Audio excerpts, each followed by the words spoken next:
Welcome back to my channel learn commerce with Deepak. Class में हम लोग एक एग्जांपल सॉल्व करेंगे जो कि जनरल से रिलेटेड होगा। इसमें मैंने एक क्वेश्चन लिया है, उस क्वेश्चन को हम लोग सॉल्व करेंगे। मैं आपको हर एक रूल से समझाऊंगा, personal account, nominal account, real account, तीनों रूल से क्वेश्चन सॉल्व करूंगा और आपको बताऊंगा कि किस रूल का कहाँ यूज कैसे किया जाता है, जनरल में एंट्री कैसे होती है। ये सारी चीज़ें आज हम लोग क्लास में देखेंगे। तो चलिए आज की क्लास हम लोग शुरू करते हैं। आप स्क्रीन पे क्वेश्चन को देख पा रहे होंगे, example of journal. Journal entry करने से पहले हम लोग जर्नल के कॉलम को बना लेंगे, उसके बाद ही हम लोग जर्नल को सॉल्व करेंगे। सबसे पहले हम डेट, उसके बाद पर्टिकुलर, फिर एलएफ, उसके बाद अमाउंट डीआर और अमाउंट सीआर का कॉलम बनाएंगे। क्वेश्चन में ऊपर हेडिंग मैंने लिखा है journal entries in the books of Aman. किसी भी क्वेश्चन में सबसे पहले journal entries in the books of लिखना ज़रूरी होता है। अभी अमन नाम कहाँ से आया, इसके लिए हम लोग पहले क्वेश्चन देखेंगे, तो मैं आपको बताऊंगा कि ये अमन नाम कहाँ से आया। हमारा पहला क्वेश्चन है 2014 मई 1 बिजनेस स्टार्टेड बाय अमन। अमन ने व्यापार प्रारंभ किया 10,000 रुपये से। क्वेश्चन सॉल्व करने से पहले आपको ये बात जानना जरूरी होता है कि हम कोई भी क्वेश्चन सॉल्व करें उसमें हमें ये मानकर चलना है कि ये बिजनेस मेरा है। मीन्स बिजनेस स्टार्ट किया जा रहा है अमन के द्वारा, तो यहाँ पर अमन हम हैं। इस तरह से क्वेश्चन सॉल्व करना इजी हो जाता है। तो जैसा कि क्वेश्चन में लिखा है अमन ने बिजनेस स्टार्ट किया, तो इसीलिए मैंने journal entries in the books of Aman लिखा है। ठीक है, तो चलिए क्वेश्चन सॉल्व करते हैं। सबसे पहले हम लोग डेट कॉलम में ईयर लिखेंगे 2014, उसके नीचे हम लोग लिखेंगे मंथ में और उसके बाद डेट लिखेंगे। हमारा क्वेश्चन है बिजनेस स्टार्टेड बाय अमन। अमन ने व्यापार प्रारंभ किया। अमन ने जब बिजनेस स्टार्ट किया तो बिजनेस में क्या आया, उसने बिजनेस में कैपिटल लगाया एज अ कैश के रूप में, तो बिजनेस में कैश आया। आने वाली चीज़ें डेबिट, मीन्स ये रियल अकाउंट का फॉर्मूला है, तो यहाँ पर हम कैश अकाउंट डेबिट लिखेंगे। कैश अकाउंट का शॉर्ट फॉर्म A/C और डेबिट का शॉर्ट फॉर्म DR पर्टिकुलर में हम लिखेंगे और डेबिट अमाउंट कॉलम में लिखेंगे 10,000 रुपये। अब हम लोग लिखेंगे टू कैपिटल अकाउंट।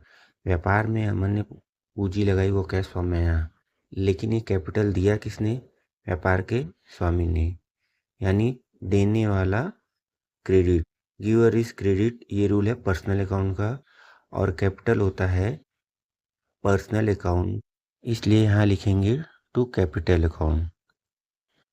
जैसे हमने डेबिट में DR शॉर्ट फॉर्म में लिखा, वैसे हम लोग क्रेडिट में CR शॉर्ट फॉर्म में नहीं लिखेंगे। यहाँ हम लोग क्रेडिट में CR की जगह 2 का प्रयोग करते हैं। जब भी हम ये 2 लिखेंगे तो लेफ्ट से थोड़ा सा स्पेस देके लिखेंगे, ये रूल होता है। इस तरह से आप देखेंगे कि इस एंट्री ने 2 अकाउंट पर इफेक्ट डाला। कैश अकाउंट जो कि रियल अकाउंट से है जुड़ा हुआ है और कैपिटल अकाउंट जो कि पर्सनल अकाउंट से जुड़ा हुआ है। इसके बाद हम लोग क्रेडिट कॉलम में लिखेंगे 10,000 रुपये। अब हम लोग लिखेंगे इसके नीचे नरेशन जो कि ब्रैकेट में होगा। नरेशन हमारे क्वेश्चन का शॉर्ट फॉर्म होता है। नरेशन देखने से ये पता चल जाता है कि हमारा क्वेश्चन सही है। नरेशन में लिखेंगे बीइंग बिजनेस स्टार्टेड, व्यापार प्रारंभ किया जा रहा है। यहाँ पर अमन का नाम नहीं लिखेंगे क्योंकि किसी भी जर्नल एंट्री में उसके ओनर का नाम नहीं लिखा जाता है। हमारी एंट्री कंप्लीट हो गई है। जैसे ही एंट्री कंप्लीट हो जाए तो पार्टिकुलर के नीचे एक लाइन खींच दी जाती है। चलते हैं नेक्स्ट एंट्री की तरफ। मई 2 गुड्स परचेज, माल खरीदा 2,000 रुपये का। डेट कॉलम में इस एंट्री का डेट लिखेंगे 2 तारीख। गुड्स परचेज किया है यानी गुड्स आ रहा है, तो यहाँ पे लिखेंगे हम लोग purchase account debit. General entry में हम कोई भी गुड्स परचेज करते हैं तो वहाँ पे हम परचेज वर्ड का यूज़ करते हैं। न कि गुड्स का, इसलिए यहाँ लिखेंगे परचेज अकाउंट डेबिट और डेबिट अमाउंट कॉलम में लिखेंगे 2000 रुपये। गुड्स परचेज किया है तो उसके बदले में कुछ दिया होगा, तो यहाँ पे हमने कैश दिया है, इसलिए हम लोग क्रेडिट में लिखेंगे टू कैश अकाउंट। एंट्री में भले ही कैश वर्ड का यूज़ नहीं किया है, लेकिन वो कैश ट्रांजेक्शन ही माना जाएगा। इसके बाद क्रेडिट कॉलम में लिखेंगे 2000 रुपये। अब हम लोग लिखेंगे नरेशन। गुड्स परचेज हिंदी में माल खरीदा, तो इसका नरेशन होगा being goods purchase by cash. Goods purchase किया गया कैश द्वारा। यहाँ हम बाई कैश नहीं भी लिखेंगे तो भी ये कैश ट्रांजेक्शन ही माना जाएगा। उसके बाद एक लाइन खींचकर पर्टिकुलर को क्लोज कर लेंगे। अब हम लोग चलते हैं नेक्स्ट एंट्री की तरफ। मे 3 गुड्स परचेज फ्रॉम रजत। रजत से माल खरीदा 1000 रुपये का। डेट कॉलम में लिखेंगे 3 मई और एंट्री करेंगे परचेजेज अकाउंट डेबिट, क्योंकि रजत से माल खरीदा है तो माल खरीदा है यानी गुड्स आ रहा है, और हम लोग गुड्स की जगह लिखेंगे परचेजेज अकाउंट डेबिट और डेबिट अमाउंट कॉलम में लिखेंगे 1000 रुपये। माल खरीदा तो बदले में कैश दिया गया होगा, ये आप सोच रहे होंगे, लेकिन यहाँ ऐसा नहीं है, क्योंकि एंट्री में कैश वर्ड का यूज़ नहीं किया गया है और साथ ही इसमें किसी का नाम दिया गया है रजत का, तो ये एंट्री कैश नहीं क्रेडिट मानी जाएंगी। मतलब ये नकद एंट्री नहीं, ये उधार एंट्री है। तो ऐसी एंट्री जिसमें कैश वर्ड का यूज़ नहीं किया गया हो और किसी पर्सन का नाम दिया गया हो, वो उधार एंट्री यानी क्रेडिट एंट्री मानी जाती है। तो वहाँ पे उस पर्सन का नाम लिखते हैं जिससे वो एंट्री किया गया है। अगर आप इसे जर्नल के रूल से समझेंगे तो credit to giver personal account का रूल होता है, तो गिवर जिसने हमें दिया है, तो यहाँ रजत ने हमें माल दिया है, तो इसलिए हम यहाँ पर टू रजत लिखेंगे। साथ ही हम रजत के साथ अकाउंट नहीं लिखेंगे। जनरल एंट्री में किसी भी पर्सन के नाम के साथ अकाउंट वर्ड का यूज़ नहीं किया जाता है, और अगर आप अकाउंट वर्ड का यूज़ करना चाहते हैं तो आपको रजत के नाम के साथ अपोस्ट्रोफी एस उसके बाद अकाउंट वर्ड लिख सकते हैं, लेकिन हम लोग जनरल एंट्री में अकाउंट वर्ड का यूज़ नहीं करेंगे। इसके बाद हम लोग क्रेडिट कॉलम में लिखेंगे 1000 रुपये। अब हम लोग नरेशन लिखेंगे। रजत से माल खरीदा तो इसका नरेशन होगा बीइंग गुड्स परचेज बाई रजत। माल रजत के द्वारा खरीदा गया। अब इस पेज पे हमने 3 एंट्रियां कर ली हैं। आगे इस पेज पे स्पेस नहीं है, तो अब हम लोग अगली एंट्री नेक्स्ट पेज पे करेंगे। लेकिन सबसे पहले इस पेज पे जो भी बैलेंस है उसको ऐड करेंगे। तो बैलेंस ऐड करने के लिए हम लास्ट एंट्री के नीचे एक लाइन खींचेंगे और पर्टिकुलर में लिखेंगे to balance CF। To balance CF का मतलब हुआ कि जो भी बैलेंस है उसे आगे ले गए। CF का फुल फॉर्म होता है कैरीड फॉरवर्ड, यानी योग आगे ले गए।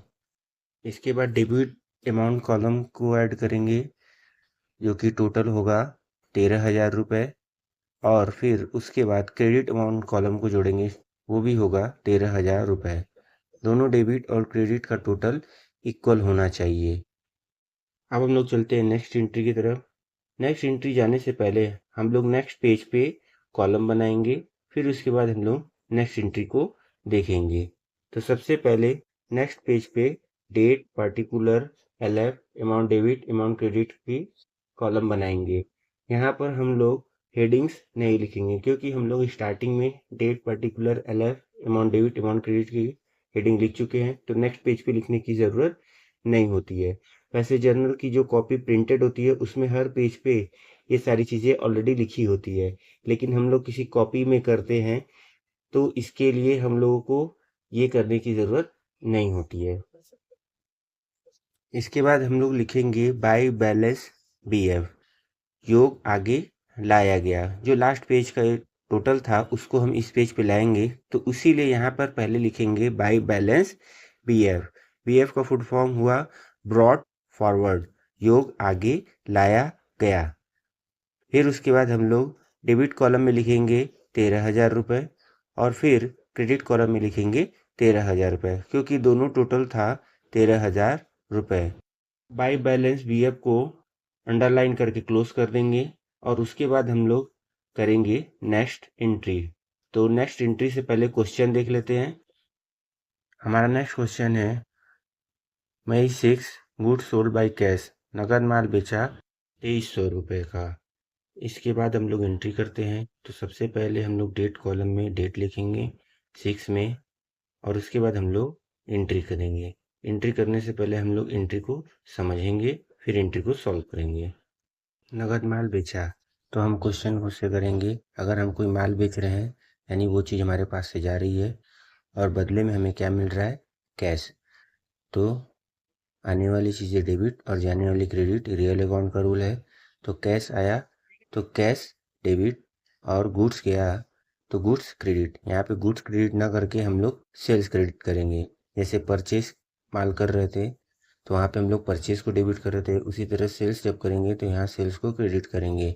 तो इसकी एंट्री होगी cash account debit to sales account और इसका नरेशन होगा being good sold. Amount debit और क्रेडिट कॉलम में लिखेंगे 2300 रुपये।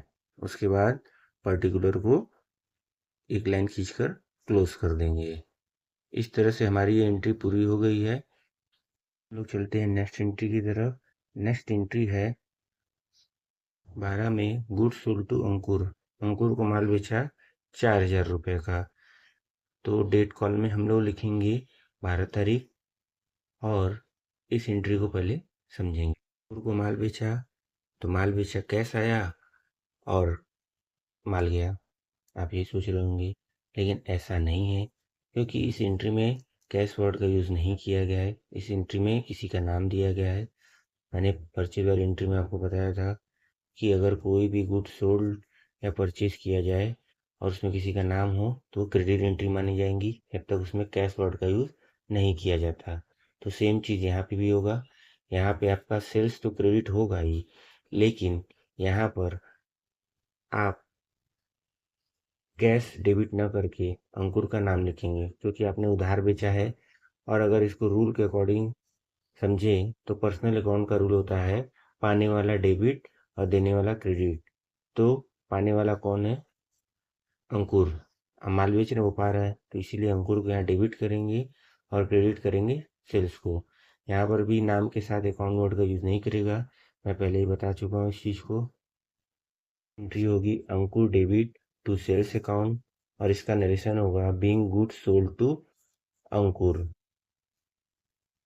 यानी गुड्स सोल्ड किया गया अंकुर को। नरेशन में अंकुर का नाम मेंशन कर देंगे और साथ ही अमाउंट कॉलम में लिखेंगे 4,000 रुपये। डेबिट और क्रेडिट में 4,000 रुपये शो कर देंगे और पार्टिकुलर को क्लोज कर देंगे। इसके बाद हम लोग चलते हैं अपनी नेक्स्ट एंट्री की तरफ। नेक्स्ट एंट्री है 14 May cash receive from Sumit. Sumit से नगद मिला 3,000 रुपये। तो ये डेट कॉलम में हम लोग लिखेंगे 14 मई और उसके बाद एंट्री को समझते हैं। सुमित से नकद मिला, तो देखिए अगर हमें कैश मिल रहा है तो मेरे पास कैश आ रहा है, यानी कैश अकाउंट डेबिट। लेकिन हमें मिला किसी सुमित से, तो अब सुमित का क्या करना है इसे हमें समझना होगा। अगर सुमित हमें कैश दे रहा है तो सुमित एक देने वाला पर्सन है। पर्सनल अकाउंट के रूल के हिसाब से देने वाला क्रेडिट होता है। तो यहाँ पर इसलिए सुमित को करेंगे क्रेडिट। तो हमारी जनरल एंट्री होगी cash account debit to Sumit. इसका नरेशन होगा being cash receive from Sumit. साथ ही हम लोग अमाउंट कॉलम में लिखेंगे 3,000 रुपये। डेबिट और क्रेडिट दोनों कॉलम में 3,000 रुपये लिखेंगे और उसके बाद इस एंट्री को यानी पर्टिकुलर को क्लोज कर देंगे। अब हम लोग चलते हैं नेक्स्ट एंट्री की तरफ। 16 मई कैश पेड टू विपुल। विपुल को दिए 2,500 रुपये। तो डेट कॉलम में हम लोग लिखेंगे 16 मई। इस एंट्री को समझेंगे। हम विपुल को कैश दे रहे हैं तो हमारे पास से क्या जा रहा है, कैश जा रहा है। तो जाने वाला क्रेडिट, यानी कैश तो क्रेडिट होगा लेकिन डेबिट क्या होगा, विपुल को कैश दे रहे हैं तो विपुल कैश पा रहा है। पर्सनल अकाउंट के रूल के हिसाब से पाने वाला डेबिट, तो इसलिए विपुल को डेबिट करेंगे और कैश को क्रेडिट करेंगे और नरेशन लिखेंगे इन कैश पेड टू विपुल। और उसके बाद अमाउंट कॉलम में लिखेंगे 2500 रुपये डेबिट और क्रेडिट में। यहाँ भी हमारी एंट्री पूरी हो गई है क्योंकि पेज खत्म हो गया है। तो इसके बाद हम लोग लाइन को क्लोज करेंगे और हम लोग सेम लास्ट पेज की तरह यहाँ पर भी पर्टिकुलर में लिखेंगे टू बैलेंस CF, क्योंकि अभी हमारा क्वेश्चन खत्म नहीं हुआ है तो यहाँ के बैलेंस को भी हम लोग नेक्स्ट पेज पे ले जाएंगे। तो लिखेंगे टू बैलेंस CF और डेबिट और क्रेडिट अमाउंट के कॉलम को ऐड करेंगे जो कि आएगा 24,800 रुपये। दोनों हमेशा इक्वल ही होना चाहिए। अगर इक्वल नहीं है तो हमारे क्वेश्चन में या कैलकुलेशन में कहीं ना कहीं कोई गड़बड़ी है। तो हम लोग नेक्स्ट एंट्री की तरफ। नेक्स्ट एंट्री से पहले हम लोग नेक्स्ट पेज पे लाइन खींचेंगे, date particular LF amount debit amount credit का। इसका भी सेम लास्ट की तरह यहाँ पे हेडिंग में कुछ नहीं लिखेंगे और लास्ट जो बैलेंस है पहले उसको ट्रांसफ़र करेंगे। तो पर्टिकुलर में हम लोग लिखेंगे by balance BF and amount debit amount credit में लिखेंगे 24,800 रुपये। पर्टिकुलर में बाय बैलेंस BF को क्लोज कर देंगे। फिर हम लोग देखेंगे नेक्स्ट एंट्री को। हमारी नेक्स्ट एंट्री है 22 मई की, cash withdraw for personal use, घरेलू खर्च के लिए निकाले 500 रुपये। इस एंट्री को हम समझेंगे। कैश विड्रॉ पर्सनल यूज़ के लिए, यानी जो बिजनेस का ओनर है उसने अपने पर्सनल यूज़ के लिए कैश विड्रॉ बिजनेस से किया है। भी बिजनेस का ओनर अपने बिजनेस से कोई कैश या गुड्स खुद के पर्सनल यूज़ के लिए अपने बिजनेस से निकालता है तो उसे ड्राइंग्स कहते हैं। ये ड्राइंग्स का मतलब होता है हिंदी में आहरण, यानी बिजनेस के ओनर ने अपने बिजनेस से ड्राइंग किया। ठीक है, तो इस एंट्री को हम लोग अब सिंपल तरीके से करेंगे जो कि है गोल्डन रूल। अकाउंट का गोल्डन रूल होता है रियल अकाउंट का रूल, आने वाली चीज़ें डेबिट और जाने वाली क्रेडिट। हम सबसे पहले क्वेश्चन करेंगे क्या आया और क्या गया। तो बिजनेस के ओनर ने ड्राइंग किया तो यहाँ पे ड्राइंग आया और गया क्या, कैश। उसने कैश निकाला तो कैश गया। तो आने वाली चीज़ें डेबिट यानी ड्राइंग्स को डेबिट करेंगे और जाने वाली चीज़ें क्रेडिट यानी कैश को क्रेडिट करेंगे। तो हम लोग चलते हैं एंट्री की तरफ। हम लोग डेट कॉलम में लिखेंगे 22 मई और इसकी जनरल एंट्री होगी drawing account debit to cash account. Drawing एक एक्सपेंसेस है, एक्सपेंसेस डेबिट और कैश जा रहा है इसके कैश क्रेडिट। नरेशन में लिखेंगे being cash withdraw for personal use, यहाँ ओनर का नाम लिखने की ज़रूरत नहीं है। और अमाउंट कॉलम में लिखेंगे 500 रुपये डेबिट में और 500 रुपये क्रेडिट में। फिर उसके बाद पार्टिकुलर को एक लाइन खींच के क्लोज कर देंगे। एंट्री को जनरल के रूल के अकॉर्डिंग से समझे तो ये नॉमिनल अकाउंट का रूल है। All expenses and losses will be debit. यहाँ पर ड्राइंग बिजनेस के लिए लॉस है तो इसलिए ड्राइंग को डेबिट किया गया है। और कैश गया यानी रियल अकाउंट का रूल है तो यहाँ पे कैश को क्रेडिट किया गया है, यानी यहाँ पर नॉमिनल अकाउंट और रियल अकाउंट दोनों का रूल लगा हुआ है। हम लोग चलते हैं नेक्स्ट एंट्री की तरफ। 25 में सैलरी पेड, वेतन दिया 2500 रुपये का। कॉलम में हम लोग लिखेंगे 25 में, इसकी एंट्री को समझेंगे। सैलरी पे किया तो मैंने सैलरी दिया, तो सैलरी में क्या दिया, कैश दिया यानी कैश गया तो यहाँ कैश तो क्रेडिट होगा, लेकिन डेबिट क्या होगा, हमने सैलरी दिया है, सैलरी हमारे लिए एक एक्सपेंसेस है। All expenses losses will be debit, तो सैलरी यहाँ पे हमारा डेबिट होगा। और रियल अकाउंट के हिसाब से कैश गया है तो कैश क्रेडिट होगा। सिंपल तरीके से अगर समझना चाहें तो मैंने बताया था क्या आया और क्या गया। तो देखिए भाई, मैंने सैलरी दिया है तो मेरे पास से कैश गया और मेरे पास सैलरी नाम का खर्चा आया, तो यहाँ पे एंट्री होगी salary account debit to cash account और इसका नरेशन होगा बीइंग सैलरी पेड। साथ ही अमाउंट कॉलम में लिखेंगे 2500 रुपये डेबिट और क्रेडिट दोनों में। उसके बाद पार्टिकुलर को एक लाइन खींचकर क्लोज कर देंगे। अब हम लोग चलते हैं लास्ट एंट्री की तरफ जो है 30 मई रेंट रिसीव, किराया मिला 1600 रुपये का। डेट कॉलम में लिखेंगे 30 मई और इस एंट्री को समझेंगे किराया मिला यानी हमें रेंट रिसीव हो रहा है। रेंट हमें किस फॉर्म में मिल रहा है? कैश फॉर्म में। तो इसलिए यहाँ कैश डेबिट होगा और रेंट क्रेडिट होगा। कोई भी एक्सपेंसेस या इनकम होगा वो कैश फॉर्म में ही होगा। इसको दूसरे तरीके से समझे तो हमने अपने घर में किराएदार रखा हुआ है, उस किराएदार ने मंथ के एंड में हमें किराया दिया तो हमारे पास किराए के रूप में कैश आया। ठीक, तो कैश अकाउंट डेबिट हो गया और रेंट हमारे लिए इनकम हुआ। तो नॉमिनल रूल के according all income gain profit will be credit, तो इसलिए रेंट यहाँ पर क्रेडिट होगा। तो हमारी जनरल एंट्री होगी cash account debit to rent account और इसका नरेशन होगा बीइंग रेंट रिसीव।